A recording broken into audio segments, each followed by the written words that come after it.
I already told you. Your job is to take care of this house. That's it. But Carlos, I've already made $100 profit just in a day.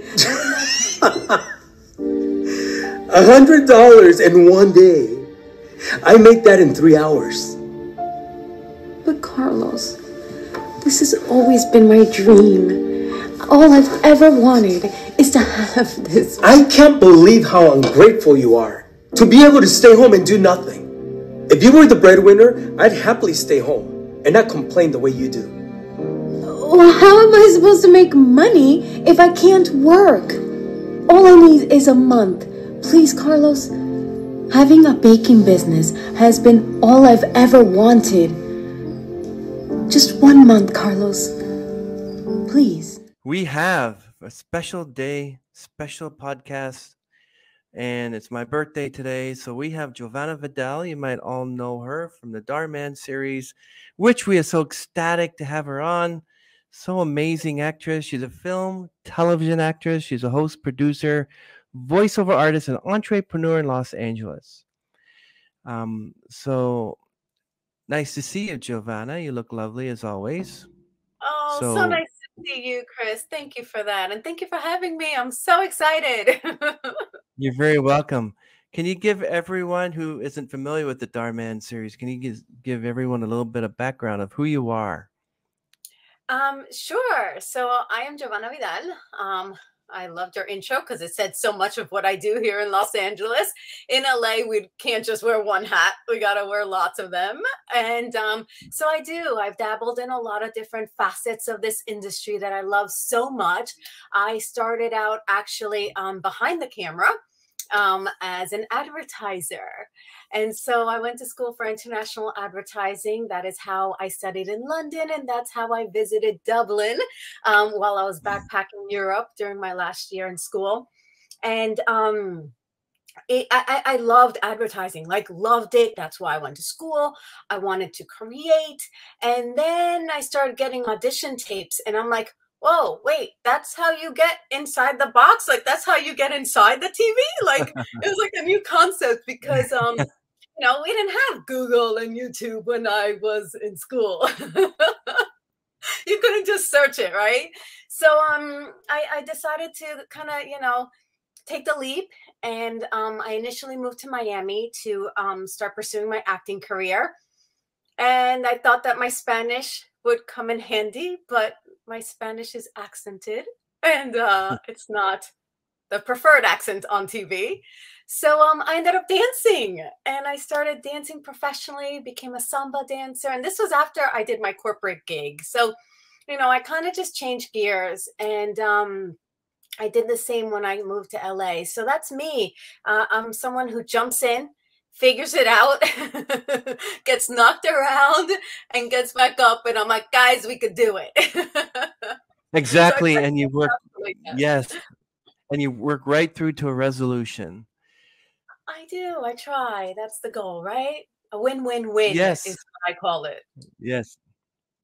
Well, before we ask you about that whole Dhar Mann thing that's happening, I know that Colin is the one that was actually protesting, but you said that you wanted to, you know, just keep that to them and just stay with the Dhar Mann studios. But before we ask that question, so you always wanted to be a film and television actress? What was it, even when you were a little girl? Yes, I just didn't know how to do it, and I wasn't permitted to do it. I have very strict parents. They're not strict anymore, but growing up, they were really strict. Dominican parents, that's where I'm from. I'm Dominicana. And they're like, no, you are not doing that. And when my mom spoke, I listened. And I did for many years, even into my adulthood, pursuing my corporate career. But I secretly, and she, I think, knows this now, but I secretly, at the time, I would sneak out and take acting classes. So that's what I did. And then when I studied in London, I took acting classes, but it wasn't something I could really put like my heart into because I knew it wasn't going to go over well. So I didn't pursue it until, again, well into my adult years, and my mom couldn't punish me. This is like, Title of a Dhar Mann episode: Jovanna Vidal wants to be an actress. What happens will shock you. You know what? I'll take it. I would so love to share my story because it is a story. I mean, we all have a story, right? And I think it's so important that we get that story out because that's what we have this life for, right? We get one chance to get our message, our voice, our light out into the world. And so, yeah, I think all our stories will shock ourselves when we look back and we're like, wow, I did that. Look at that. I did that. Well, I'm glad you chose acting because then otherwise it would say Jovanna Vidal tries acting but lives to regret it. Oh my gosh. And Chris, that's exactly right. Like that was my mantra going into like all my life pursuits. Like when I left my really cushy, sexy corporate job, I was on more red carpets at my corporate job than I have been in LA as an entertainer, as a performer. So it goes to show like I had really a nice cushy position. And I risked it all. And I was like, you know what? I cannot be in my rocking chair and regret that I didn't do something. So that was how I got the strength to really jump ship and pursue everything I've been pursuing the last several years, many years. So how did you end up with the Dhar Mann? How did you end up in that whole entire setup? Like, that's amazing for you to be with these wonderful, wonderful actors and actresses like Finn and Mari, and like, how did you manage to get involved in that? So, like most anything else in this world, in this acting world, we have to audition. So, we, as actors, have several sites, like websites that we get like job postings, audition notices, and you read them and you can submit to them. And so I did see a posting. I did not know it was for Dhar Mann. It is pretty incognito, especially then no one really, it wasn't what it is now as far as name recognition. So even still, when I auditioned for it, I didn't know what I was auditioning for. And I didn't know not only what it would progress to, but I didn't even know what it was at the time, right? So I fit the specs, right? Like kind of like what they were looking for. And I put myself on tape. My audition is actually on my channel, my first audition. My first two auditions. It took two auditions for me to get hired at Dhar Mann Studios, and you can see them. And so yeah, the director called me. The producer at the time called me that the director wanted to see me, and then they put me in a video. And the video I did my second audition for is the first video I did on Dhar Mann because it doesn't always, you know, sync up that way. But yeah, I auditioned.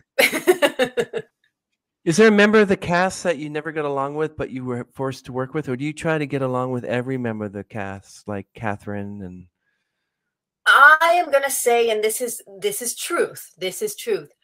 Every time I or we, because this is a consensus that I'm speaking to, every time I or we walked into the studio, whether it was at the penthouse apartment or thereafter in the sound stages, because it was a progression, it didn't matter where it was. I mean, we could have been like shooting out on the alley, like in Skid Row, which we did in LA. That's a not very safe area. We had a sketchy scene out there, and it didn't matter where we saw each other. We loved seeing each other. Like we would hug and be like, oh my gosh. And we would take selfies just because we wanted to capture the moment of seeing one another. And it was so beautiful. And that I can pretty much guarantee has been the consensus amongst us all, especially at the onset. Of course, things got a little rocky recently. However, working with the people we worked with was like one of the greatest joys, be it the directors, everybody truly, it really, really, really was Dhar Mann fam. Like behind and in front of the scenes. Like it really was. I cannot stress that enough because it you know, and I don't want to jump ahead of you, Chris, because I know you have your questions. So I'll let you go. No, that's okay. Just love listening to you because you've been almost every character. In fact, the best one I've seen, you actually acted with Colin quite a fair bit. But the one I saw the other day, I was like, this is one of their best. So it was like where man leaves. Well, Catherine Norland played the woman with cancer. He leaves her to go and marry you, and then you leave him because he found out he had cancer, and then he meets her again, his first wife, and she's in remission. I'm just going, this is one of the best, because we've all dealt with members of our family who had cancer and passed, and so I'm familiar with that. And I'll tell you, that goes in one of the top Dhar Mann episodes featuring Jovanna Vidal and Colin A. Borden. That was great. And Catherine Norland, it was amazing. And the way you left him like that, and how they do the slow motion with the, and I love that. It's sort of like the crux of the whole thing is that, walk out of the room, leave the guy or leave the girl, and so what was your very first episode like? And who was it on the first episode that you kind of, I need some help here. How am I supposed to be this character? Do you remember your very first episode? Oh, absolutely. It was You Can Make Any Day Special. And it was with my on TV husband at the time, Nick Sarando. And, he didn't want to take me out on a date. And I was like, it doesn't need to be a special day. It doesn't need to be my birthday. It doesn't need to be a holiday for you to take me out on a date. And it's that little bit of a journey in 6 minutes or so where, he realizes that, like, you can take your wife out on any old day. It doesn't matter, what she looks like, And it was a really incredible experience because that was the first day I met Carl Judy. Like, he actually opened the door for me. And so that's very memorable. I just got chills. That was very memorable for me. It was the first time that Shantae and I worked not only together, however, it was our first episode, our first video together, because Carl had brought her on. And I remember it fondly. It was I did not know, like so many of us will again attest to, I didn't know I was going to get called back again. I mean, how many acting opportunities are there where you think you might, but you don't, and you only are like a one-timer and that's it, right? I mean, that's a good bulk of acting work out here, or I want to say anywhere. So when they called me back again and again and again, and I was like, wow, this is really like a good feeling. It always felt safe. It always felt fun. It always felt interesting. It always felt challenging in the best possible manner.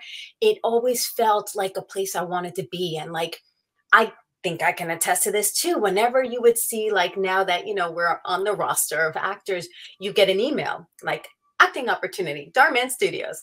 And when you see that in your inbox, you're like, yes, I am going to be with family again. And it's just such a great feeling. It really is. I hope I stress that enough. And I'm not, and I got to be careful, Chris, because a lot of people like, especially since, they think that like, I'm getting paid to say this. Not the case. That I'm putting up, it's true what I feel and what I felt and how I feel like other people and I have had exchanges. So there's a lot of truth to it and sincerity. So for all those people who think otherwise, that is not the case. It's just the way it's always been there, Yeah, you're amazing. All the characters and all the performers that you work with, it must be a joy just to do that. Do you have actually a relationship outside of Dhar Mann as well? Yes, with several of them actually. Oh my gosh. So Catherine, Shantae, and I are really close. We're the Dhar Mann moms. And it's amazing because we each represent something so different, Catherine and Shantae and I mean, you can't not look at us and see the differences, but then like feel us and know that we're so similar in a lot of ways. So yes, my TV husband, Armando, oh my gosh, he is my everything. I love this dude. He is just incredible on and off camera. My husband knows him. They're like so fond of one another. Aiden, I mean, it's just really amazing. Like I was just with Aiden and Aiden's family for his mom's premiere this past weekend, where she invited Catherine and I to go see the premiere of her new show, also here on YouTube. It's so good. It's called Sister Rules. It is so good. So plug for her. And yeah, so we all love each other or care for each other on and off camera. Again, I can't not talk about, you know, the obvious recent, you know, upsetting that has kind of, you know, that's been a reality for us all. We didn't touch on most of it, Colin and I, but he was more interested in talking about the new show that they have, Good Works. Are you part of Good Works as well? No, I am not. I think there's like a defining line, you know, on that. I don't believe they'll ever have me on because obviously I have chosen to continue my working relationship with Dhar Mann Studios. So I do feel like, you know, and this is now, I don't know, in the future, you know, but I do think there is like that line where it's one or the other-ish, at least for now. I don't know how things may change. Hopefully they do, because everybody who is now at Good Works, they're awesome. You know, like I loved working with each and every single one of them that I worked with. Obviously, there's some that I never had any working relationships with, but like they were all amazing, like Mare and Colin and Michael and Chaz. I mean, they are awesome. I don't think otherwise, since I just feel like things, you know, I just wish things could have been different is all, you know. I do. I really do. I really do. Because I miss them, and we all miss them, because, you know, that was who we were for so long. And then to have it kind of, you know, shaken up this way, in this way, it's really, you know, it's disheartening. It's hurtful. It's sad, you know, it's sad. And you know what I mean, right? You agree. Yeah, I hope it didn't affect any of your relationships with everyone. I mean, you don't, like, you're part of Dhar Mann Studios and then the other ones aren't. I hope there's no, like, you know, any mixed feelings. Like, you still stay friends, because that's the thing to do. Like, don't let that come between you, you know? I would look at it that way, but I don't think my views are always in the majority. I'm often in the minority when it comes to thinking differently. I've come to find out, and you know, that's what I would wish and hope. But I feel like other people think otherwise, and you know, I can only do me. Yeah. Well, we are certainly sad about Carl Judy's passing. He's been a really good actor, and he played some really great parts. So we're sad about that. So sad. And also Shantae, you mentioned her too. She's got a book out. Did you get a autographed copy as well? I do have one. Yes, she is amazing. She's a powerhouse. You know, we actually wrote books together. So, you know, that was something that Catherine, Shantae, and we met up at a book conference. We didn't know that we were going. Catherine had invited Shantae, but I didn't know they were going. And then come to find out that we were all going. So we did this last summer and in Dallas. And then we came back and we're like, girls, let's do this. Let's do this. Let's write our books. And so we did. And so I launched, as you probably know, mine, Teen Anxiety No More. Yeah, I know about that one. Yeah. You do? Yeah. I'm very proud of it. I do. I feel like you need to, not just you personally, you generally need to be proud of the things you do. And I'm just so proud of what this has become for me and for the people who read it. So, yeah, it's really cool that we're on this journey together. Us three girls, us three Dhar Mann mamas are like, you know, writing books and doing different things that feel, you know, true to our hearts. And that's amazing. Is Dhar Mann the same in front of the camera than he is away from the camera? Like, does he have the same attitude? Does he, like, I heard otherwise, but no. I'm saying no, because this is my perspective and my experience. I'm saying no because I think he's a lot cooler behind the camera. Meaning that when he sees the camera go on, he gets like that initial, like, oh my gosh, the camera's on me. And he, like, you could tell he's like on camera. When he's behind the camera, when he's just with us, I think he's way even more chill and cooler. I have always had that experience with him where he comes up to you, he's like, oh, Jovanna, he gives you a hug. And so that's the Dhar Mann I know when the camera isn't on. When the camera's on, he has a script, he has something he has to share. It's a professional mode, as all of us, have when we turn on the camera. And then, when you're just chilling, he's just super cool, in my opinion. Super cool. That's cool. Yeah. Everyone, before we continue, look in the description. You'll find the best of Dhar Mann episodes with Colin and Jovanna together, including the one where man leaves wife because of cancer. Now, I want to talk about that episode for a bit. His second wife, how many other actresses or Dhar Mann actresses or whatever auditioned for that part before you got it? Or did it just here, Jovanna, this is your part? How does that work? It works the second way you just said. So like once we're on a roster and we've already auditioned and we've been with the company, whatever many times of videos, it changes. But for us who were the OGers, I guess is what people call us, the Penthouse OGs, you're just on the roster, and then casting will determine which role they want to see you in, and they'll reach out with an email, acting opportunity, Dhar Mann Studios, and they let you know there's this video if you're interested. And so if you're available and interested. And so they selected me for that role. So I didn't have to audition for it. I only auditioned for the first, one or two, because I had to do 2 auditions. I have heard of other people who have to audition more frequently, who aren't part of like the set roster, you want to say, and they've had to audition for multiple, different videos. But I'm not in that, I don't have that experience. For me, it's just an email like, you want to do this? And their casting is really good. Like if you look at who they cast, you feel like, yes, they could be a family. Yes, they could be mother-daughter. Like their casting is really on point more often than not. There are times where I want to work with other actors, but I'm like, I can't be their mom because they're blonde and blue-eyed. You know what I mean? Like Mikey, like, like how am I going to be Mikey's mom per se? So, but yeah, their casting is really good. So that's how we go about it, or they go about it rather.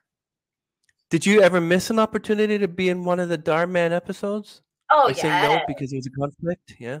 Yes, too many times, because as actors, we have different, again, hats, and whether we're on another project or it always happens that it's when you're traveling, when you're like, I just booked a trip to go X, and then they're like, oh, are you available for this? And I'm like, no, actually I can't be in town for that. So yeah, I've missed probably a good 10-ish because of traveling conflicts or other job conflicts. And yeah. Did you ever see those episodes that they chose another actress and realize maybe it's better that they took that part, not me, because they did a fabulous job sort of attitude? That's a great question. I thought you were going to say and wish that I had done it. Yeah, sure. Why not? Both, right? Yeah, there's times where I'm like, man, that would have, like, I'll give you a perfect example. I did a reaction video towards it because it would have been an opportunity to work with Mikey. Well, maybe. I don't know if they would have casted Mikey if I would have said yes, but it's the one with the Christmas Grinch. And I'm like, that would have been so fun to work on a Christmas Grinch video. Like, how often do you get to do that? You know what I mean? So I really wanted to be in that one, but I had already committed to an out-of-town commitment, and I couldn't do it. And I looked at it and I was like, man, that could have been me. I don't know what role I would have been in that video, but I really wanted to do that video. But maybe they would have, hired another child to be my son, more Spanish looking. I don't know how it would have, I don't know how the cookie would have crumbled. How would you prepare for that? I mean, obviously, every actor and actress reads the whole script. They realize what they're getting into. So when you found out that Colin's character is going to leave his wife, played by Catherine Norland, and then he's going to go with you, and then you find out she's leaving him because he found out he had colon cancer. How much of Jovanna is in that character? Well, at that time, I didn't know it was Colin and Catherine who was going to be, I was playing opposite. The studio has changed a lot. And at the earlier times, it would be like you show up on set and that's who you get to play with for the day. Yeah, it used to be very like, you know, what a guerrilla filming where you're just like, hey, we're here, you know, let's do this. Earlier on, it was very much. Then you started to like get a heads up maybe, but things were happening so fast. Like we would get the script the night before. We'd get booked the night before and it's like, okay, show up tomorrow morning. So there wasn't. Are you there? Yeah, Oh, okay. yes. You suddenly froze. Yeah. You did. Well, okay. And the weather here is good. I mean, it's sunny out, so Not here. I think you're in LA, right? Yes. We've And been it's not contesting sunny or lots of rains. No, we've had really bad weather this winter. It's the worst winter okay. I recall in the 14 years I've been here. It's a really bad winter. So yeah, we have bad weather, but we're good now, right? We're back. Yeah, we're good. We're back. But if you do Okay. get kicked out, just log back in. So Perfect. Thank you for letting me know. Yeah. So let me ask you let me ask you a question which might blow you away or something, but might take you aback. But would you leave your husband if he found out he had colon cancer? Oh, goodness gracious. Heavens, no. Heavens, no. And that's the other thing. These videos that we do, they're storylines, right? They're storylines that we may or may not agree with. I mean, some of them are really difficult for some of the actors to play with.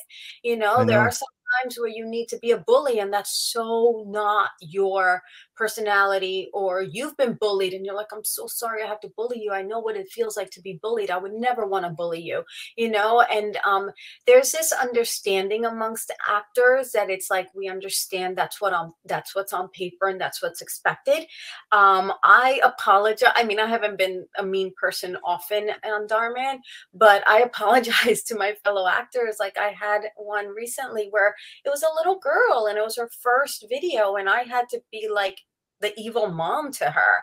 And that is so not me, right? Yeah. But that's what they hired me to do. So, you know, oftentimes we, you know, we don't joke about the subject matter, but we joke about, you know, trying to make each other feel more comfortable so that this young girl knows that, you know, I would never speak to her or treat her in that way. And so she knows. But everybody that comes through is so professional that this young girl was like, no, I get it. You don't have to apologize. I'm like, oh my gosh, that the kids that they get are really, really professional. And you know they're not if they don't keep coming back, right? Because this is a full-on production. Like it really is like go, go, go. You have to show up prepared. You have to show up, you know, with your lines, you know, known, you know, and there are people who you know, want to be on a film production that don't understand that, and they think we're just showing up and saying the words, but you know, a lot more goes into it, a lot more preparation. Yeah, I totally agree. And these kids are really professional. They know that the one that they're acting with is just play. Yes. But it's amazing. Like when they go to acting school and they're taught that, listen, you're going to be being with a character that's going to play your mom or your dad or your brother, whatever. They're going to be so mean, but they're not like that in real life. And obviously, she got a chance to meet you and know how nice you are. But as soon as the camera turns on, then she realized that you're going to turn on this really mean witch of a mom. And I'm okay with that. But if you just suddenly grab some little girl and place her in a room with you and start being mean to her, she's going to be like crying and saying, "It's mean," you know. That's why they're professional, because they understand, listen, you know, this is your character, right? Thank you for saying that, Chris. Yes, because acting is a sort of thing where you need to learn it, right? You need to learn the craft of it. You need to study it. You need to work it. You need to practice it.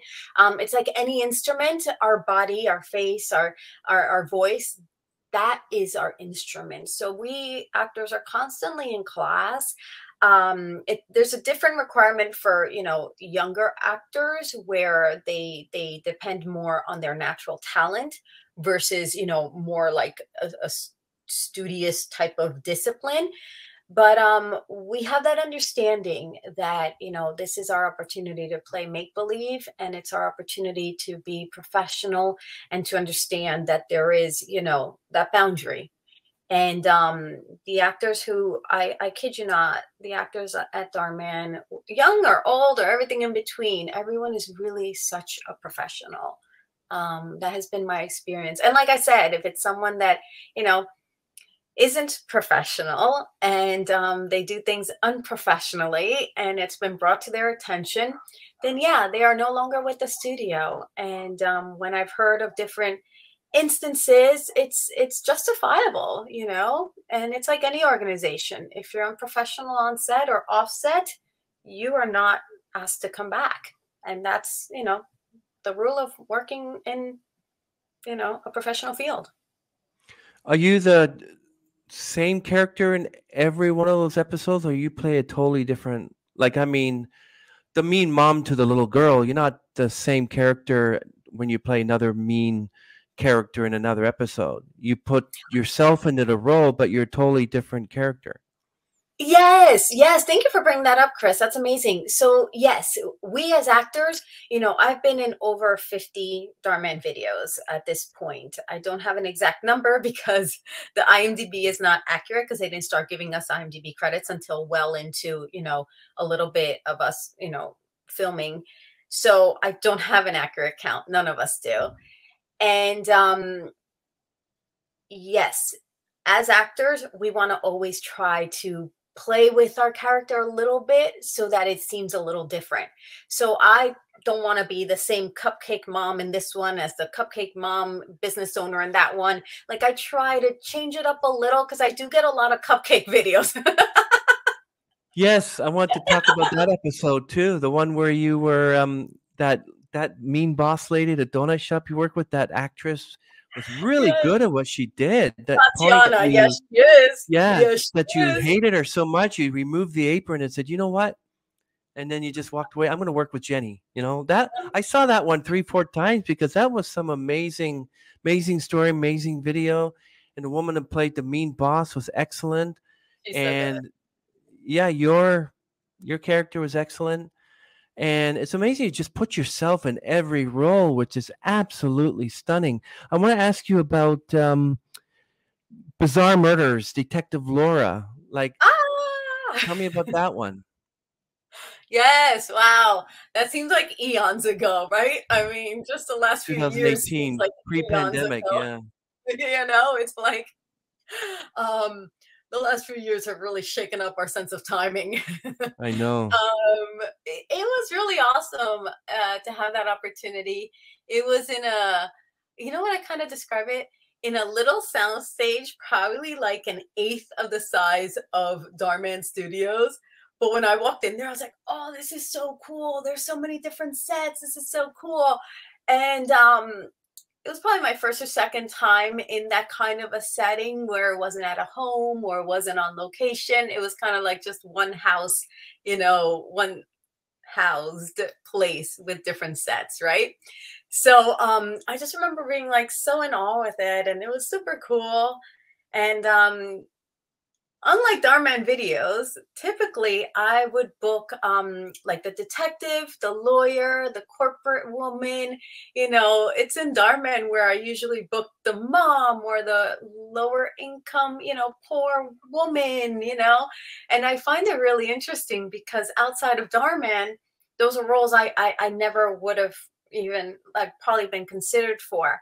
And so that's one thing I really love about Dhar Mann Studios is I've played so many different roles that I wouldn't have had an opportunity otherwise. So yeah, it's really cool. Like, so Bizarre Murders, let's say, that was like my true like detective face and like don't mess with me, little Latina in your, like NYPD type of wannabe, persona.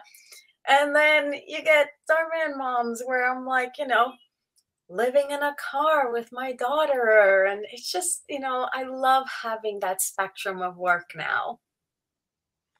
Yeah. Do you think if you were chosen to be Rose in Titanic than Kate Hudson was, would you have been able to do that role?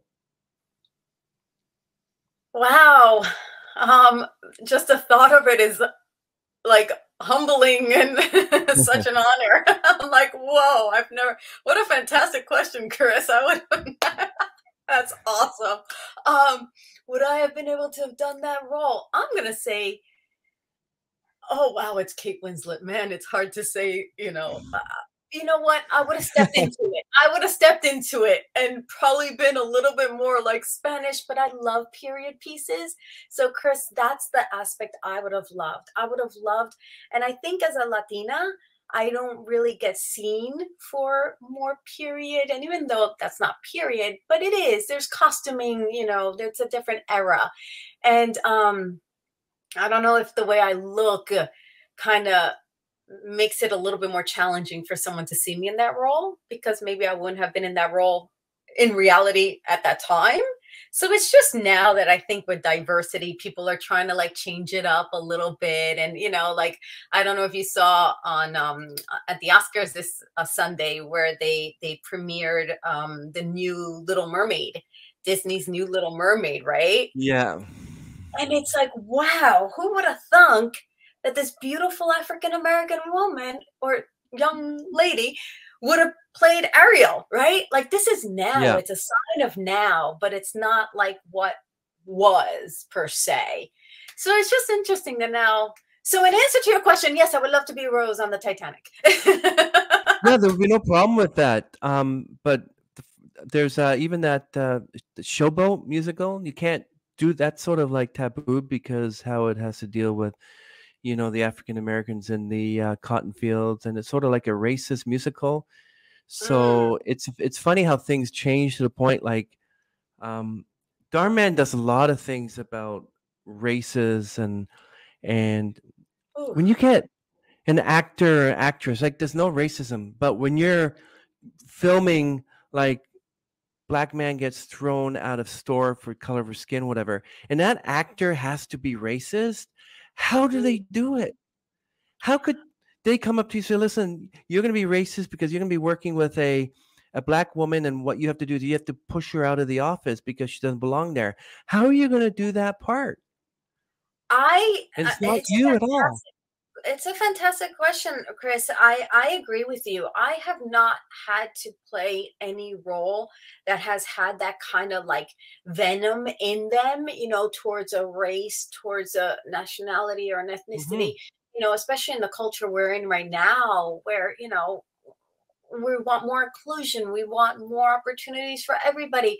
So to have those videos, like, I know Catherine, we've spoken about this. She has played those roles frequently.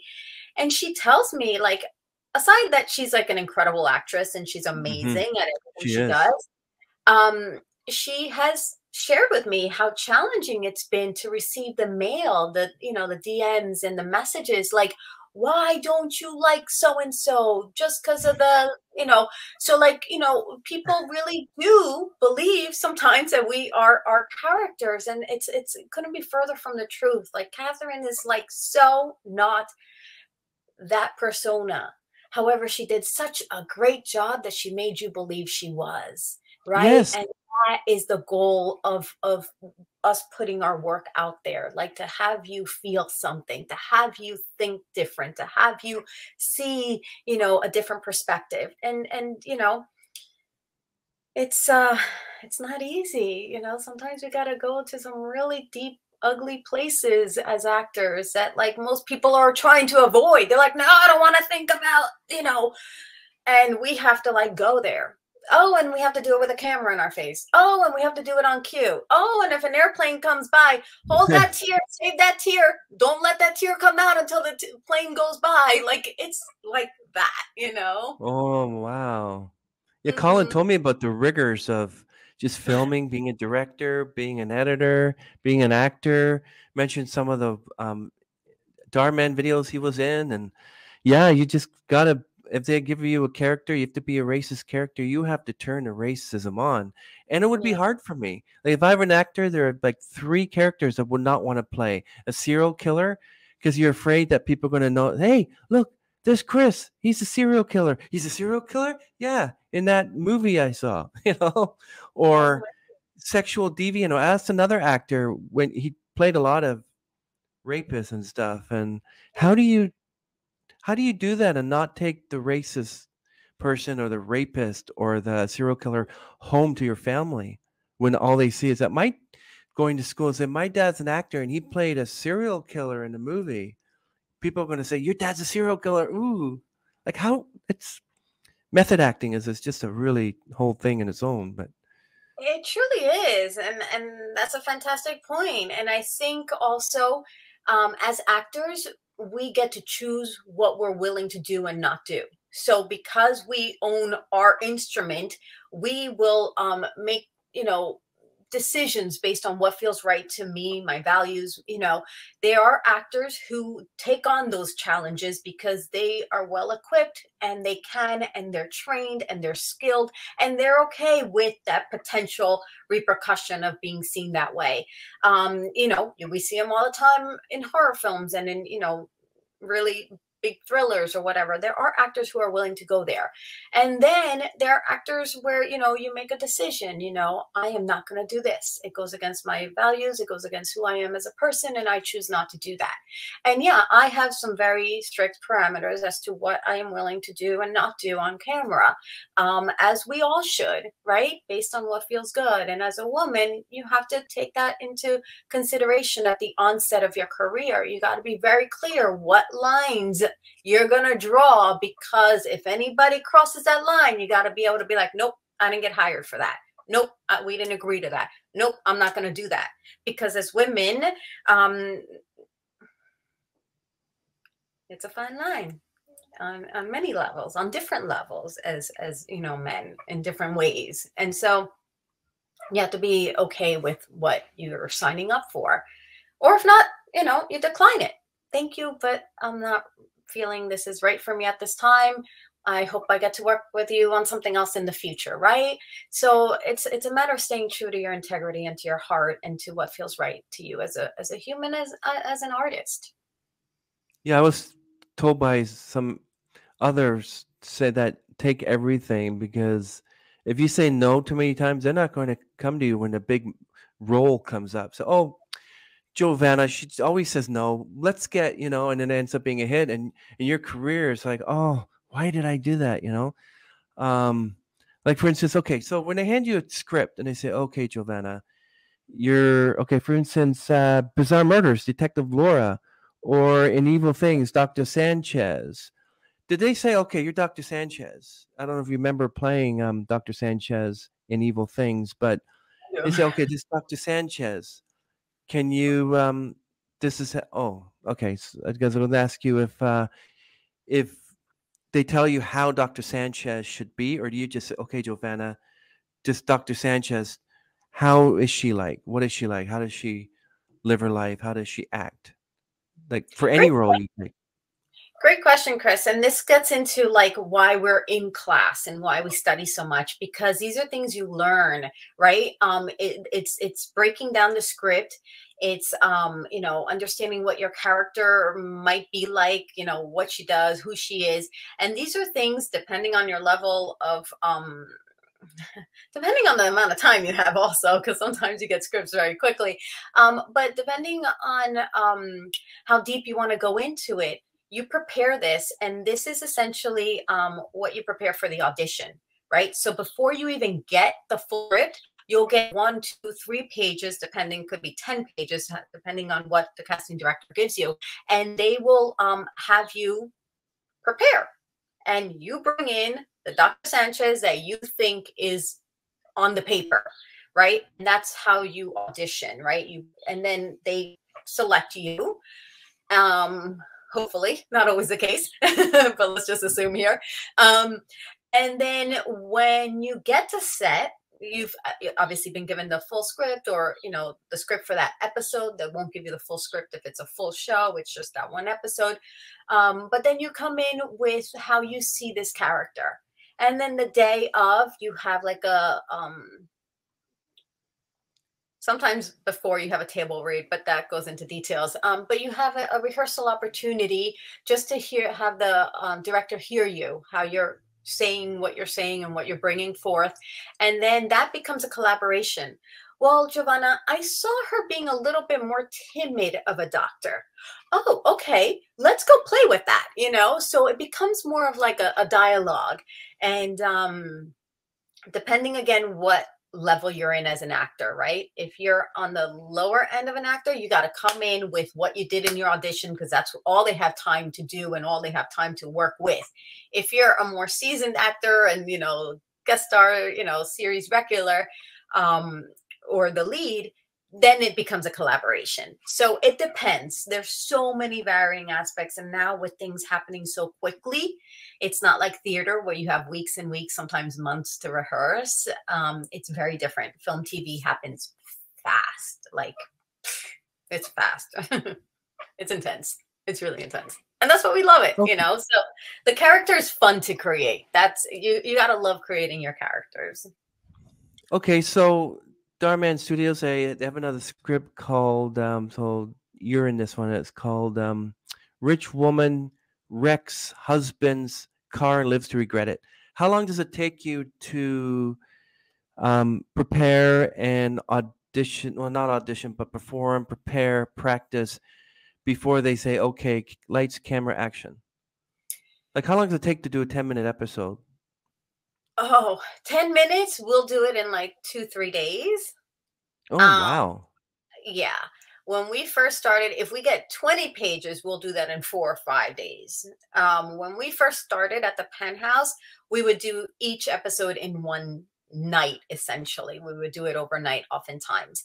So, if they were 5-8 minutes long, we would have to bang it out before the end of the night, unless we had to go to a different location or whatever. That would change. But things have changed a lot at Dhar Mann, and it's been amazing to be there since the beginning, where I could see like the changes.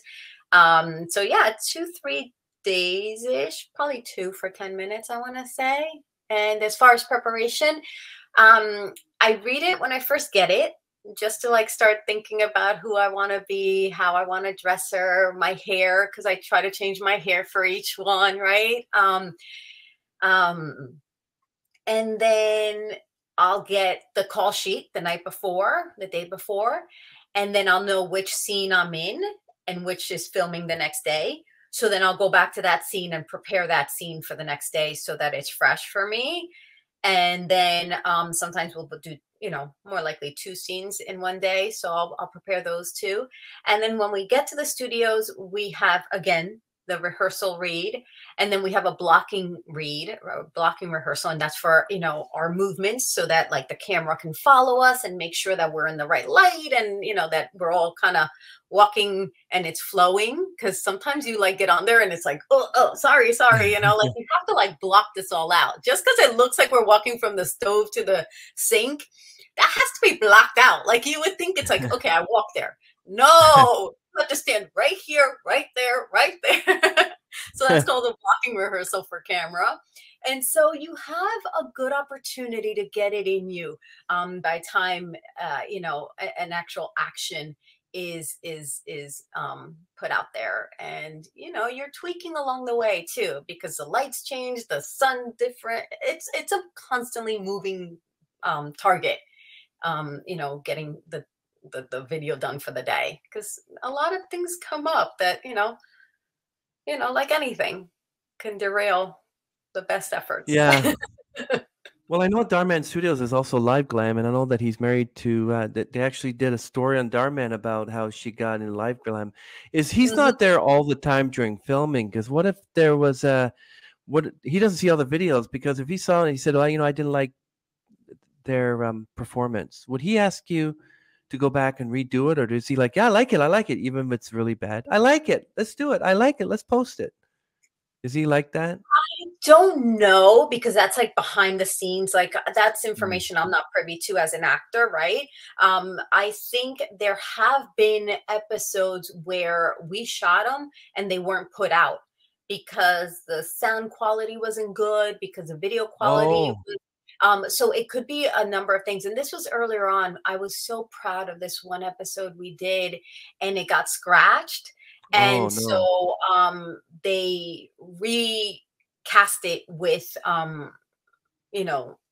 so it was mother and daughter. They recast it to father and daughter, right? So they'll do things like that based on like what they deem to be right for them and their channel. So I can't speak to that, but I will say that although Dhar is not there every day, I think he's really hands-on. Like, I think he gives the green light to every video. I think, or to most videos. And I think him and Ruben, which was the OG director, they work so close hand in hand that I think they have now like a really well-oiled machine where, Ruben can give the green light, but I really feel like they have their pulse on everything at the studio. I do feel that way. And Laura too. Laura's amazing.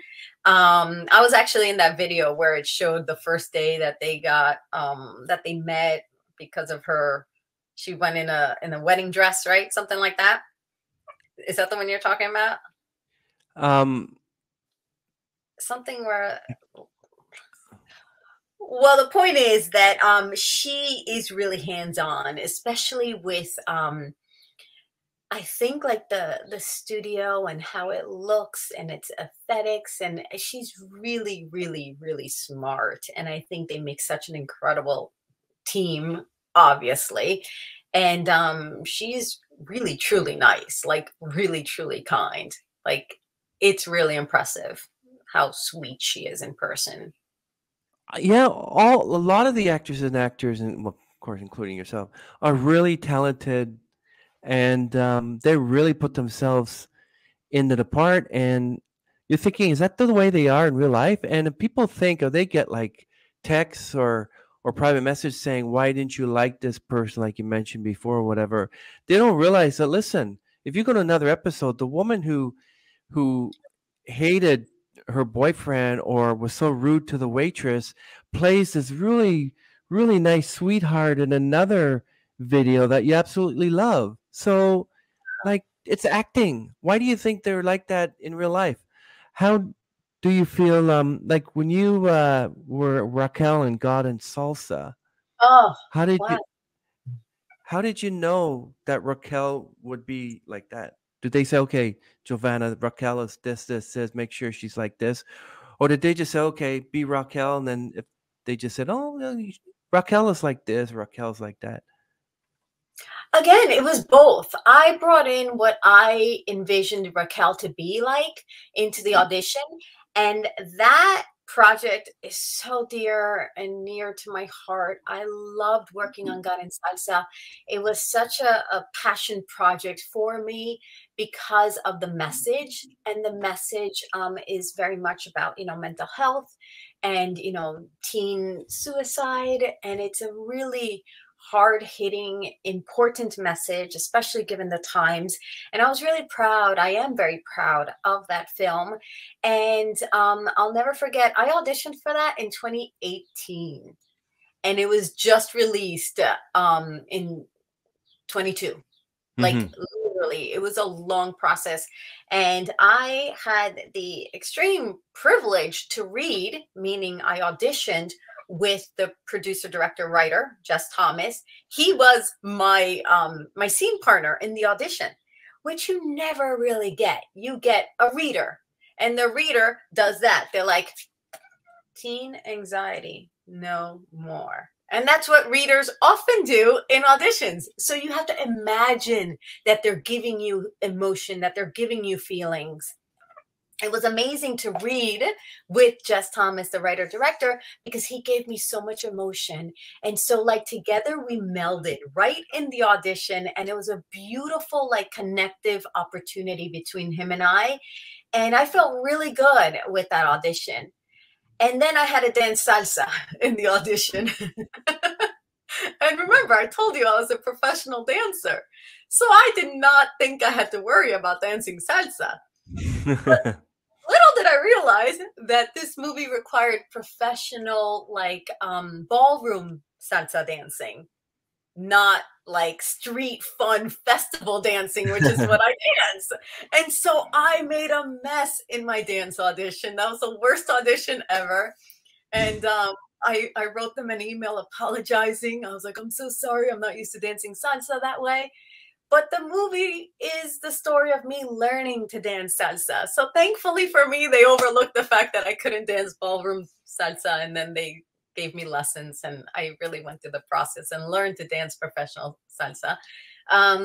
So it was a collaborative effort. Like Jess Thomas, the writer-director, was very clear on how he wanted to depict Raquel. And we were very much on board from the onset. And we tweaked while we were filming. Sorry, everyone, about the Phantom of the Opera look. It's the light is sort of mid-afternoon. He's like, oh, it looks so cool. And you know what I was just thinking? Like, hello, I almost forgot to dear balloons, happy birthday. thank you. Appreciate that. Aw. How did the scenic route movie come to be? Like, how did you both get that part? The scenic route, that is actually my YouTube channel. And I call it that because, oh boy, life has been lots of turns and curves and rewinds. Yeah. I have almost fallen off the cliff a couple times and come back and up the mountain, back around. And it's just my life and how challenging, you know, becoming an actor has been, and doing what I've loved to want to do, and staying in LA, which has been a really hard, you know, oftentimes task to just live in LA. It's not easy. And I just called it that because, you know, it's not a straight line. You don't go from A to B in a straight line, and it's the curves and the turns that you got to really enjoy along the way. And I have, as difficult as they may have been. And so my channel is really dedicated to exactly this. Like, this is what, how I derived at this idea for this book. I never thought I'd write a book for teens. Like, I'm not a mom, you know, but it's big sister advice. It's like, yo, I'm your big sister. This is what I would tell you if you're my little brother or my little sister. And I'm going to, you know, put it out there, and I'm going to set it straight, and I'm going to give you good advice, and you're going to learn the hard way. And that's okay. And that's your scenic route, right? So that's why I love my channel so much. It's really, oh my gosh, it's my heart these days. For everyone, all that will be linked in the description of that book and how to pick it up for my audience who have their own children who need to read that. Also the link to Shantae's book also, which we want to start promoting as well. Now, as a voiceover artist, what is the most work that you get, either as an actress, voiceover artist, producer, host, or do you find a balance between each? Like what? It's varied over the years. So when I first started out, I was hosting a lot more. I would do like fitness videos, or like girls' night out, like, you know, like girls hanging out, and I would host that and kind of take you behind the scenes. And I started doing that in Miami. So that was at the onset. And then I decided I really wanted to go into acting. And then I love voiceovering. And I did that to kind of supplement. If I wasn't booking an acting job on camera, I was still doing voiceovers. So that's how I got into voiceovering. So like I said, you have to wear lots of different hats in LA. And voiceovering was another hat I was able to, earn some income from. I still do it to this day, not as much as I used to. I'm actually now in the middle of an audiobook. I'm finishing an audiobook, which has been amazing. But I find myself gravitating more towards, creating content for my channel, or focusing on my book and speaking opportunities at schools is what I am kind of focusing more on now.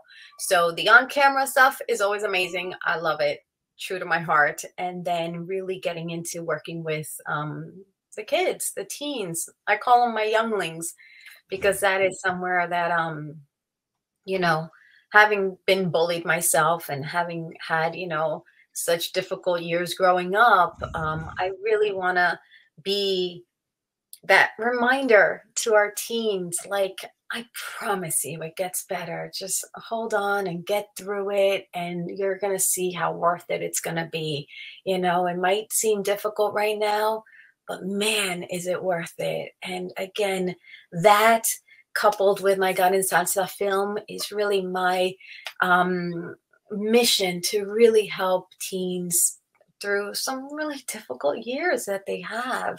And it doesn't need to be that difficult. And getting the messages and the comments in my videos, that my videos has helped them, is everything to me. It really is. I was bullied too. The people today get bullied. They get bullied online, on Facebook, and they draw guns, or they may stab them, or girls may commit suicide, which is terrible because they saw somewhere on Facebook that someone said that they hated them, whatever. In my day, I was just beaten up by kids after school, or chased by my whole class. They wanted to kill me.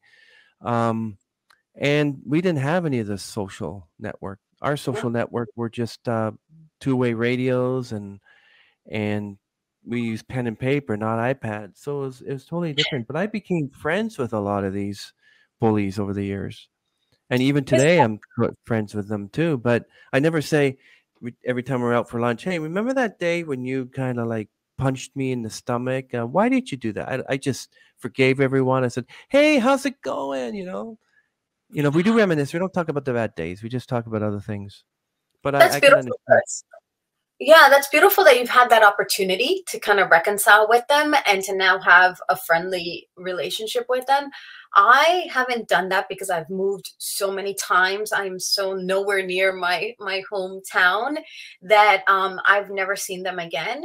So I just have that memory, that recollection of them being very abusive towards me. And yes, I was beat up as well, and I was hit, Yeah. and it was a physical bullying for me. Oh, Like, wow. yeah, I got, and it was by a boy. And Really? I would have marks all, yeah. And I talk about it in my Whoa. book. Yeah, it's actually the first chapter. Like, guys, this is where I'm coming from. I get you. I get it. Your situation might be different, but let me tell you what is possible after this. And that is the whole gist of my book. And so, yeah, it was really, really traumatic. And, you can see me now after all the work I've done. I'm smiling, I'm happy, I'm doing great things that I'm really, proud of. And, that's where you want to work towards. Don't let it make you hide under the covers or hide in your room, because then you're not going to get to where you want to go doing it that way. So that's my message oftentimes. Have you forgiven him? So much time has passed that I think I released it. In my book, I talk about how I can now, as an adult, reconcile it and understand where perhaps he was coming from. I guess that can be called forgiveness. But I haven't forgotten, like, these are memories etched into our brains and into our hearts and into our souls, and they make us who we are. And, we can't shun that, we can't, escape that, but we can work through it. And, there's a lot of good that can come out of it. in my That's opinion. true, Giovanna, until the day you bump into him in a store and something. Have you thought about when that happens, what you're going to say to him? Because that's the final thing. Is if you really want to forgive him, you have to say it to his face and move on, right? Has that happened yet? No, it hasn't. I have lost touch with a lot of people from my hometown. A lot of them are still there. I just haven't gone back to it. I'm from Jersey. I'm a Jersey girl at heart. And so it would require me to go back there, and I just haven't. I haven't. Maybe one day. And yeah, I think I would be in a place to, I think I'd give him a hard time first. I'd be like, yo, you know what you did? Like, seriously, that is not Yeah. right. And then be Yeah. like, okay, but you know, I don't know. I don't know how I would be, but knowing me, I think I'd have to give a little dig first. Yeah. For me, there's a few I haven't bumped into yet. And if I do, I know exactly what I'm going to say. I'm just going to say, listen, I forgive you. I don't know what you've been up to all these years, but we've all gone our own separate ways. We've all done our own things. Sorry that had to happen. Sorry we weren't friends. And I've become friends with one of my biggest bullies. Now it's like, I need to see these people say, hey, how's it going? Remember those bullying days? Well, but that's my story. Yeah, well, thank you for sharing, and thank you for feeling comfortable to share that with me and us. I am sorry that you had that experience. I'm sorry that there are children who behave in that manner, and I'm sorry that things like that are still going on. And I am hopeful and wishful that perhaps one day,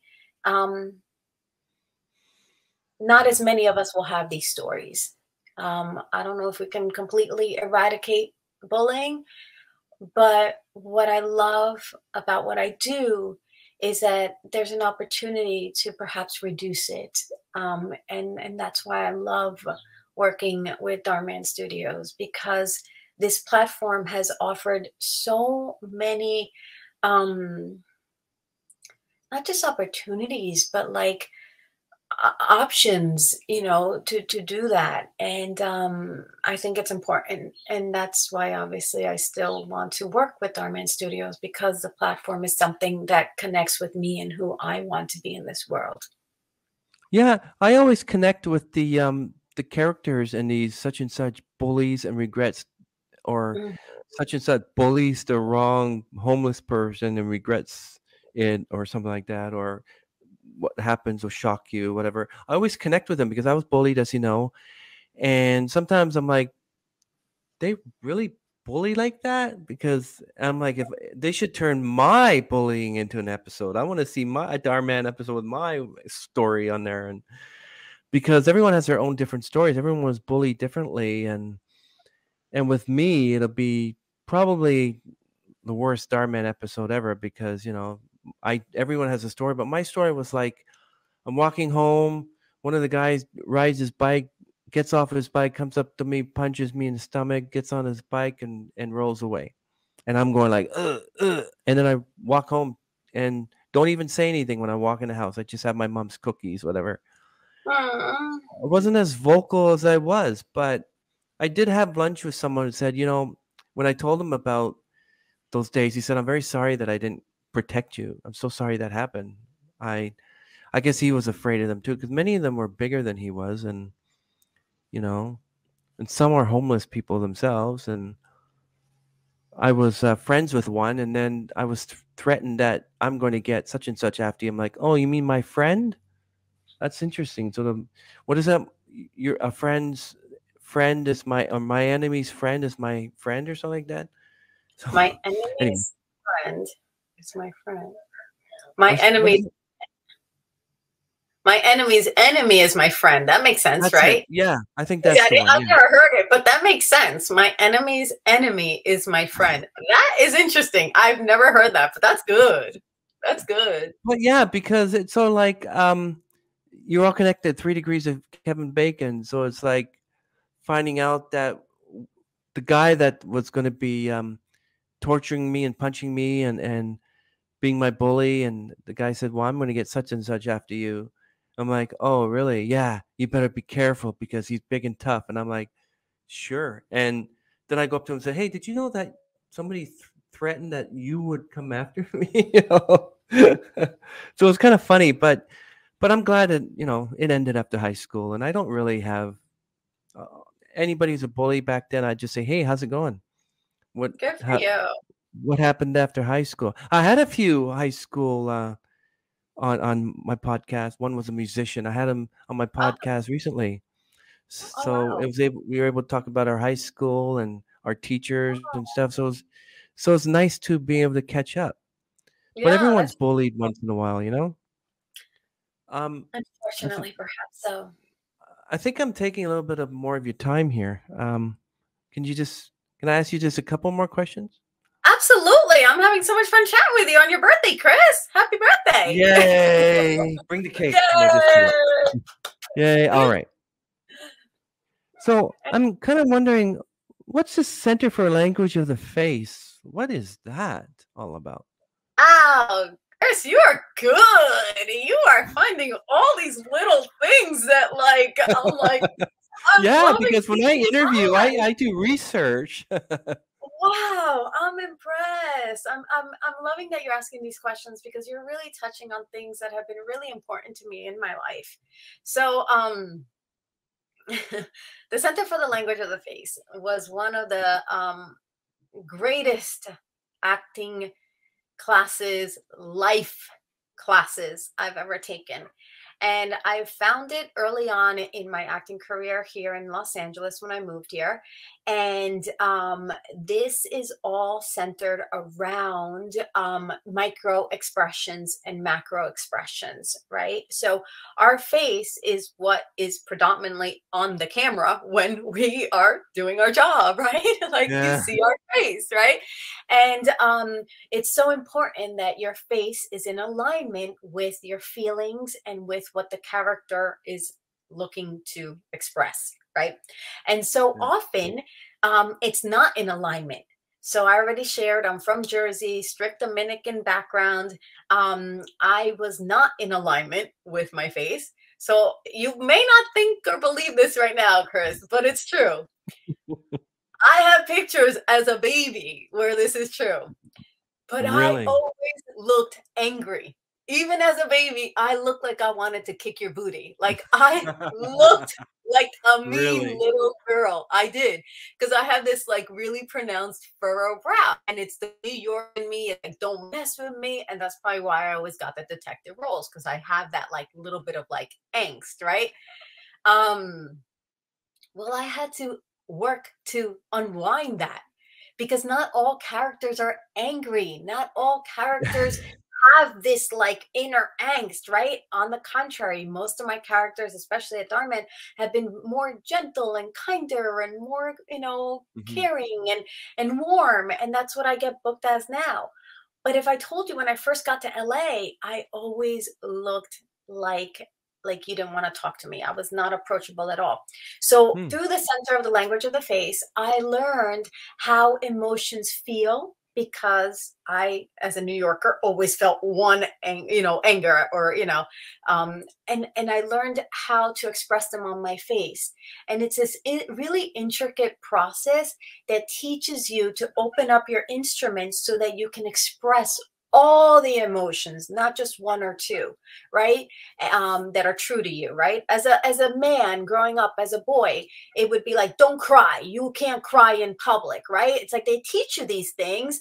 And so you become an actor, and let's say your character needs to cry, but you can't get that emotion because you go to anger. But the director doesn't want to see you angry. They want to see you really distraught and grief-stricken. So this Center for the Language of the Face really works based on science and art to realign your instrument for the camera. Because theater is very different, right? You have, 30, 40, 50 rows of seats in front of you. You don't have to focus so much on the face. But the camera is right here. There is no denying that if you're giving the director anger when he wants, sadness, that the camera is going to read it. So that was a journey of like about 5-6 years for me to learn the language of the face.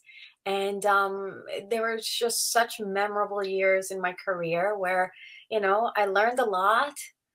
And I grew so much because of it. And I just love that studio. I really do. Well, that's interesting. I just wonder if maybe people say you should smile more. And I'm like, I try to do, but if I'm somewhere and my face isn't smiling, I'm just like this, or say, oh, that guy must be really angry. I don't want people to be misled that because I look like, am I going to go, hi, I want to meet you? How do you know that I'm not angry and mean just simply by my face? Like, how do they know? Like for you, for instance, what would make you explode? What would make you yell and get angry? Let's say, whoa, whoa, whoa, Jovanna, whoa, whoa, whoa, okay, no, I'm just going to leave you for a bit. Like, what would make you do that if you're not the type of person to do that? The thing is, I was very much the type of person who would do that. I had to undo that. So it's been my journey, like through meditation and through everything I've done, so that I'm not that person, because I was inherently, like, it was very true to me where, I mean, you get me behind a wheel, like if I'm driving and it used to be that somebody would annoy me, I'd be like, what the? Why are you in my way? Like, I would really have road rage. Like, I'll talk about bad road rage. Now I'm like, hey, Wow. go ahead. I'll go behind you. It's okay. But it used to be where I was like road rager. Really? No, I don't believe you. You were ever like yeah. that. You're such a sweet person. So I told you I had to do a lot of work. Yeah. Wow. Yeah, work. that's quite a change. I mean, I remember exploding quite a bit, but I'm a singer, so I sing a lot to release my anger. I sing.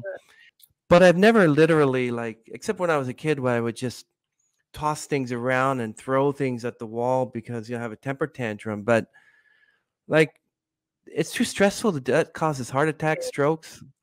But just, oh, you want to? Did you take my parking space? That's fine. You can have it. I'll park on the road. Me too. But I think that's something that happens more in your 20s. I think in your 20s, you just have like all this like angst, like, why aren't I there yet? It's like, because you still have your whole life ahead of you. Why aren't I there yet? You know, like, I feel like in my 20s, I was so impatient. I just wanted everything right here, right now. And if I didn't get it, I'd be like, what? You know? So then you're kind of like, you know what? It's all right. It's all right. Because you know what? It's karma. When I'm in a rush and I need to cut someone off because I've been so good on the road, letting everybody else in front, when I'm in a rush, they'll let me in the front. And that has happened always in LA with all the traffic we get. I have such good driving karma. Like, I think the drivers here are amazing. They're so kind. They're like, sure, get in. I'm like, thank you. Yeah, people don't think that, but when you're from New York and you live in Miami and you've seen what those drivers are like, I'm like, LA drivers are the nicest. What about hiring disabled performers to be in those episodes? Like, how do you feel about them choosing non-disabled actors to play disabled roles? How do you feel about that? Well, I think Dhar Mann Studios is really unique in that they really open up the realm of actors that they're seeking. It's amazing the number of autistic or children with Down syndrome or other disabilities perhaps that they bring on, and they really keep them safe and keep them protected, and they're the heroes in the stories, right? And I love that about this studio. I mean, how many children who have a disability want to be in a Dhar Mann video, and they can be. They see themselves in there because so many different people are featured, right? And it's not just one type of person that's always a Dhar Mann actor. So I feel like it's amazing they do that. As far as that one video with Shantae and Chaz, he wasn't the same. If I remember correctly, he was supposed to behave like he got hit by a car or whatever, and he really didn't. So he wasn't disabled in it. He was just trying to like scam. So in those situations, it makes sense because they, Chaz is the Dharmini, as they call them, and Shantae. They're the Darminis who, share their lesson. Like, they show you the lesson. Don't scam people, whatever it is. So in those instances, I'm okay with, Chaz, getting in a wheelchair and playing that part. And then I love how the, like Hope, and then there's this other gal, Gracie. They're so adorable. They're beautiful. They have Down syndrome and they're so talented, and they get on screen and it melts your heart. Like, they're amazing. So it's just awesome to see that whole spectrum of actors being represented. It really is. Yeah, that's true. I've seen a lot of great acting by those who are disabled. I know a few of them. I know that they are disabled, but when I see, like, for instance, Whose Life Is It Anyway, when Richard Dreyfuss played the main character and he had to research the character, or he also did the wheelchair character in the movie Always as well. Richard Dreyfuss is such a great actor. Powerful. And then at the same time, you get Christopher Reeve, who was who played Superman. Superman. Like, I don't know. I just, like, if the scene calls for someone disabled, a movie calls for someone disabled, try your best to locate someone who's disabled and get them in. Don't say, like, hey, Richard Gere, you ever played someone that lost a leg? Or, I mean, I do believe that everyone should be given a chance to perform. So, like the autistic boy in some of the Dhar Mann episodes, I don't know if he has autism or not, but I know a few of them that I know play regular characters, play a disabled autistic boy. And I'm like, how do you learn to be autistic? How do you have to, can I follow you around and see how you live your life of autism so that I can be this part? So why don't they just hire me to do it? You know what I mean? I think you touched on different points. Like Richard Dreyfuss, when you talk about him and him not being disabled and playing that role, I think when it gets to Hollywood, like big Hollywood, I think they need names, right? So he got that role because his name would bring people to the seats. And then to watch a character, an actor with that skill level convince you that they are this character who is disabled, there's something fascinating about watching those characters as an audience, knowing that it's a big production and that it's a big name actor, and watching them and, like, rooting for them, like, yes, they're gonna do such an amazing job, and then leaving the theater and being like, whoa, I just got suspended in their reality that isn't real. Like, there's something really amazing, and that's big scale Hollywood productions. Dhar Mann Studios is not that, people, I think, come to us because it's feel good. It's a good message that, like, unites people from around the world. And none of us are big name actors, in a big Hollywood production yet. So it's very different, I think. And I think that, Dhar Mann Studios does a really good job of having it be as true to life as possible, right? So if they can find someone with Down syndrome, fantastic. I think it also depends on, their skill level. Like, if they're not actors and they don't know how to bring this forth to a professional job, then it's understandable that we can't teach on the job. We have 2 days to do this. So it also speaks to the number of actors, within that subset of having that disability. If they can't find someone, then, maybe they do come to one of us and we have to portray that role for them if that's what the script calls for. So I think it's different depending on where you're looking at it from. I hope that made sense. Yeah, that makes perfect sense. Thank you for that answer. I really appreciate that. So you lived in several places, including London, Miami, Santo Domingo, but what is Skamakawa? Like, where's that? I never heard of it. Skamakawa. Skamakawa. Is that in Japan, I guess? Oh, that would be cool. No, I wish it would have been Japan. Although it was an amazing experience, it was not in Japan, and that would have been really cool. It was in the Pacific Northwest, so Washington Oh, State. Yeah, really? yes, I lived on this little fishing village on the Columbus River, and there was like population of like 60 people. Wow. And I did like a little sabbatical where I was traveling around the country, like doing Airbnbs. In after 5 years of being in LA, I was like, is this what I want to continue doing? Is this the right city for me? I was not booking. I was not happy. I was probably very depressed at that time.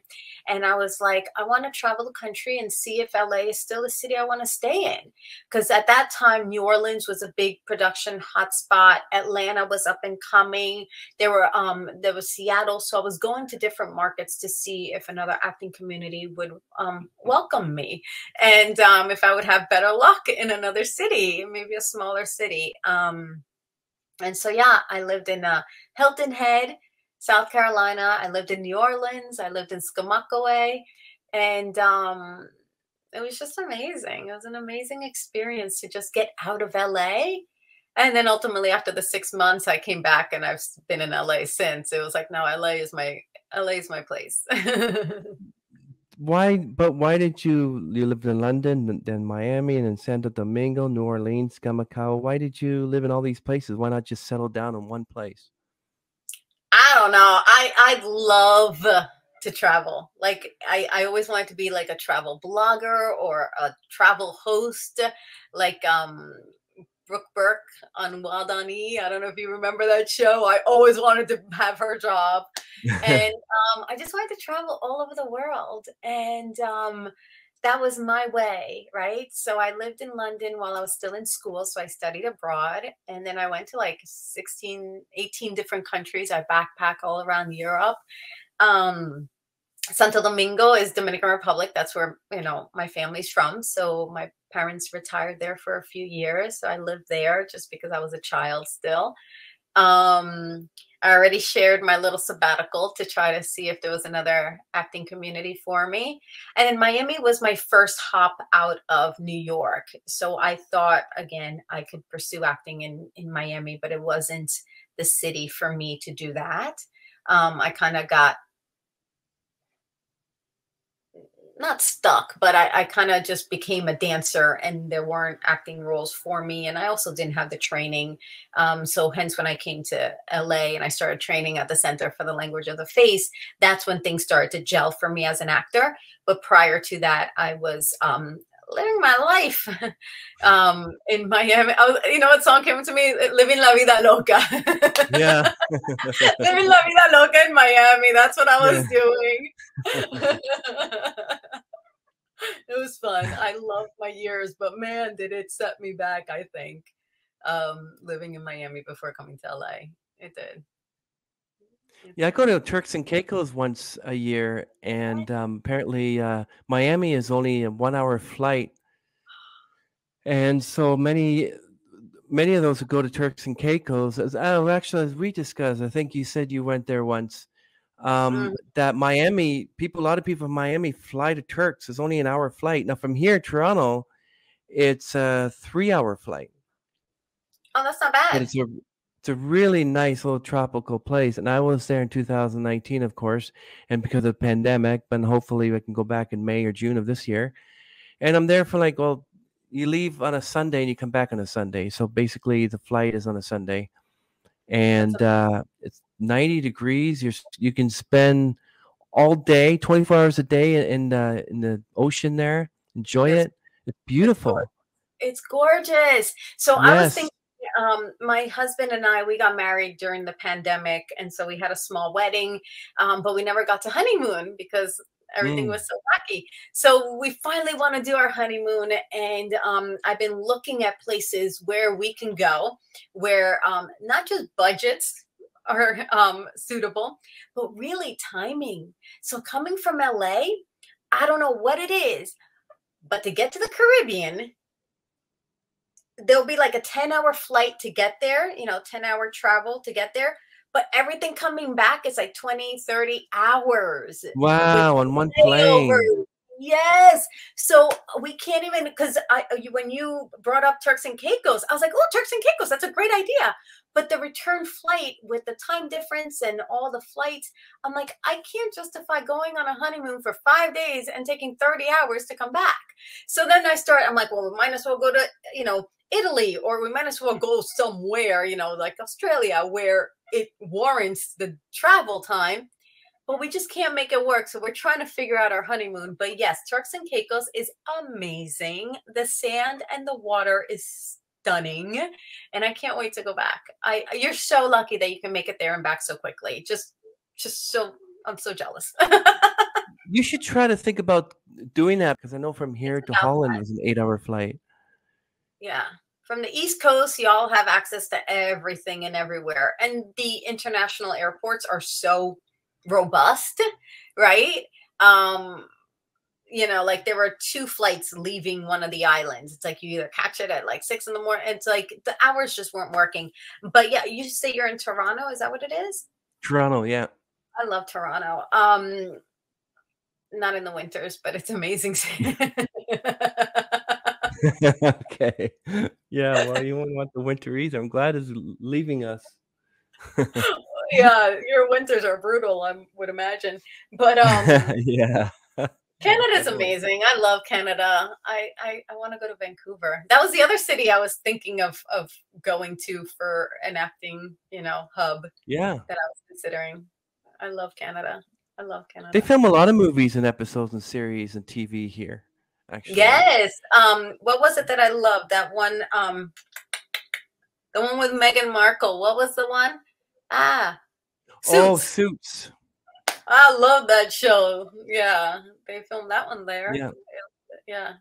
Yeah, they shot a few series here, and we have a few Canadian celebrities who are actually in Hollywood now. Yes. So yeah, they use Canada sometimes. And where do you go from here? In work, what I a mean. good question, Chris. Thank you. Where do I go from here? I'm open to what the universe has for me. I know I'm putting things into place and planting seeds for where I want to see myself.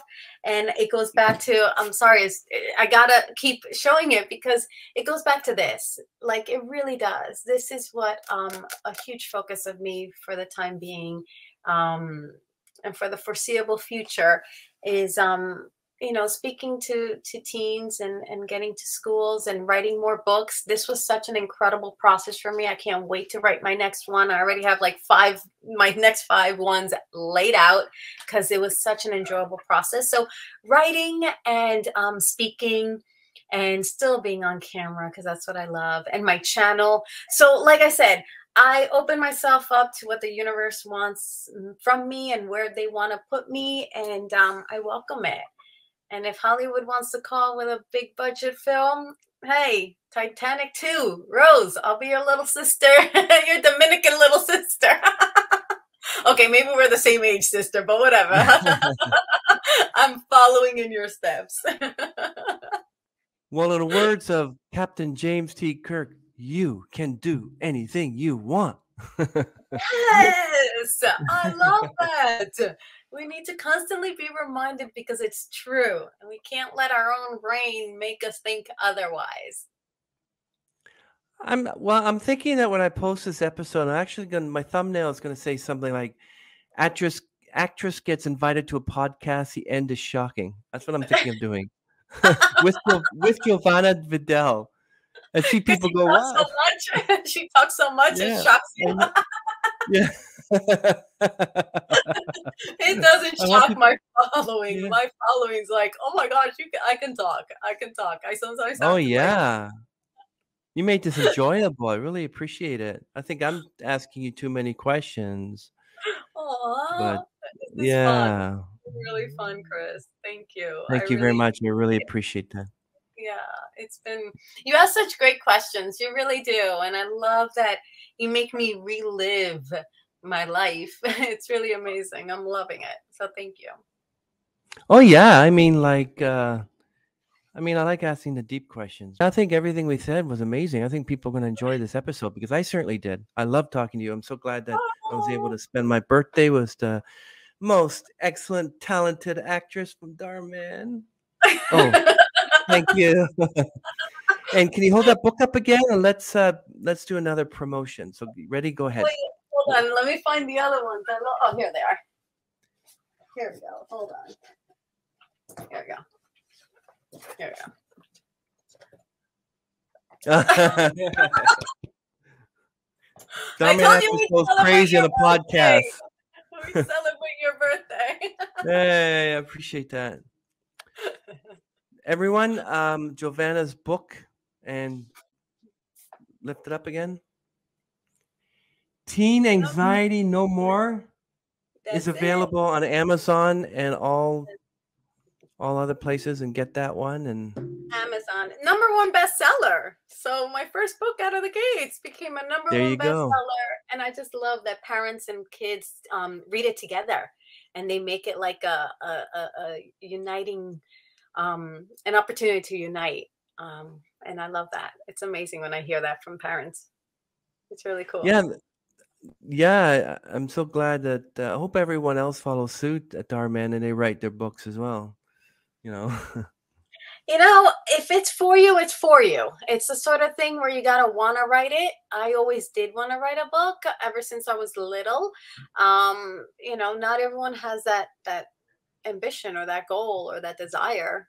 And so if it's for you, definitely do it. It's so incredibly worth it. You're right. Yeah, We kind of like, I like this episode. I want to know about this episode.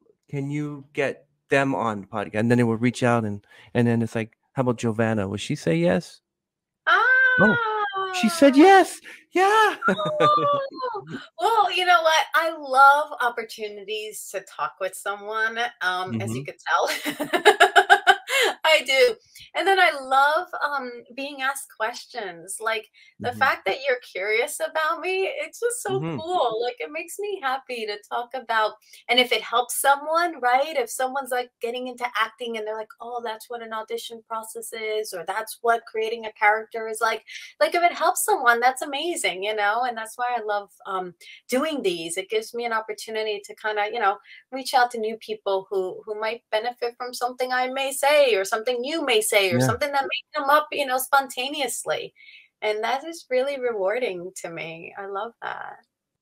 So I put all those episodes down there, and I made sure I was thorough. In your description, I'll put some stuff for you, and then I'll say, for more, go to Colin Borden's. Because, I like to do all the descriptions and make sure people know who is this person, and then let's check out a video and stuff like that. So I like doing that. Thank you. Yes. So my channel obviously would be an easy route. Yeah. I really. Yep, that's the Jovanna Vidal, right? Yes. It's called the Scenic Route. Yep. Yeah, I didn't get the handle on that. I just used my name because it's easier in case I ever change the name of the of the thumbnail or whatever. I can do that. So it's just my name. This is Jovanna, which is probably what I put there. That's how you find me anywhere and everywhere. I try to snag that as soon as I can. And you upload a video every Friday at 2 p.m. Every Friday, either upload or go live, depending on my filming schedule. So if I'm filming that week and I can't edit a video because you know what editing entails, I can't do both. Like, it's one or the other. So then I'll go live, which have become really popular. We are loving your videos. How to stop comparing yourself to others. No more bullies. These are wonderful. Let's chat. Fear be gone. That's awesome. Keep doing what you're doing. That's amazing. Everyone, check out her YouTube channel, Jovanna Vidal, the Scenic Route, and she goes through. It's just amazing YouTube channel. I'm looking forward to spreading the word around for that one. And excellent. Really love this podcast. Spending this time my birthday, and this is quite a gift. I really appreciate it. Aww. Jovanna Vidal. I'm like celebrating. It'd be like celebrating my birthday with a famous actress. Hey, we just have fun, right? We gotta have fun, Chris. Happy birthday! Enjoy your birthday. Jovanna Vidal from Dhar Mann Studios. Watch her down below in description. Some of the best of her videos. Yeah. So Jovanna Vidal. Woohoo. Thank you so much. Okay. Happy birthday. You're welcome. So, and on my birthday, so we're gonna end this broadcast and we're gonna wave goodbye, everyone. Watch more Dhar Mann. Bye. Bye. Eric goes on and starts his new life with Jess. Now that he doesn't have to worry about Kathy anymore, he doesn't seem to have a concern in the world. But then one day, a few months later, Eric had gotten his recent test results back from the lab and was opening up the letter. It turns out, Eric has cancer. He couldn't believe it. Eric has to start chemotherapy right away, and his health quickly goes downhill. As he deals with this sickness, Jess decides she isn't going to stick around anymore and leaves him. I don't know that you've been transferring those drugs in your little punk ass for at least the last 4 months. Better decide what you want to do here. Because whichever way you look at it, you're in a lot of trouble. Whatever is that? Whatever? If you don't cough up some information right now, little man, going away for a really long time. Oh, and he was this close to sporting a jerry curl. I mean, you could fry french fries on those shoulders. Oh, right. And wait, remember these words? Remember these words? Oh, baby, can you help me out with my cell phone bill this month? You know I'm good for it. Now that we're free of him, I say we break out in a Donna Summer song and break open a bottle of wine. If I had time to explain the situation, I would. But right now, that's just not an option. So lying is an option? I can't tell you anything. I just need you to trust me. Can't trust you. Stop being stubborn for just 1 minute and realize that everything I do is to keep you alive.